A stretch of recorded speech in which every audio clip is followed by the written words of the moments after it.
রনিতার রান্নাঘরে আপনাদের সবাইকে স্বাগত। একঘেয়েমি লাউ খেয়ে আর ভালো লাগছে না, এইভাবে একবার বানিয়ে দেখুন লাউয়ের তেল ঝাল। এক নিমেষেই এক থালা ভাত শেষ হয়ে যাবে। আপনার রান্নার প্রশংসা কিন্তু সবাই করবে। একটা লম্বা লাউকে ছাড়িয়ে নিয়ে স্লাইস করে কেটে পরিষ্কার জল দিয়ে ধুয়ে লাউয়ে লবণ হলুদ মাখিয়ে রেখে দিলাম। তারপরে গ্যাস অন করে কড়াই বসিয়ে কড়াইতে তেল দিয়ে তেলটা গরম হয়ে গেলে লাউগুলো এক এক করে ভেজে একটা পাত্রে তুলে নিয়ে লাউয়ের তেল ঝাল বানানোর জন্য পেঁয়াজ বাটা, আদা রসুন বাটা, জিরা, কাঁচা লঙ্কা নিয়ে নিলাম।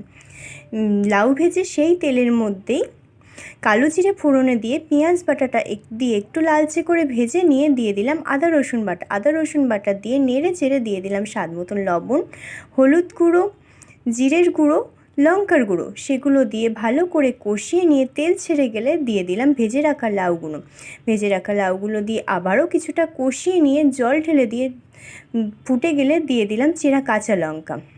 ঝোলটা একটু ঘন হয়ে আসলে শাহি গরম মশলা, ধনেপাতা কুচি ছড়িয়ে নামিয়ে নিলেই রেডি হয়ে যাবে আজকে আমাদের লাউয়ের তেল ঝাল। রান্নাটা খেয়ে কিন্তু অবশ্যই কমেন্টে জানাবেন কেমন লাগলো আপনাদের। রান্নার ভিডিওটা ভালো লাগলে লাইক, কমেন্ট, শেয়ার করে পাশে থাকবেন।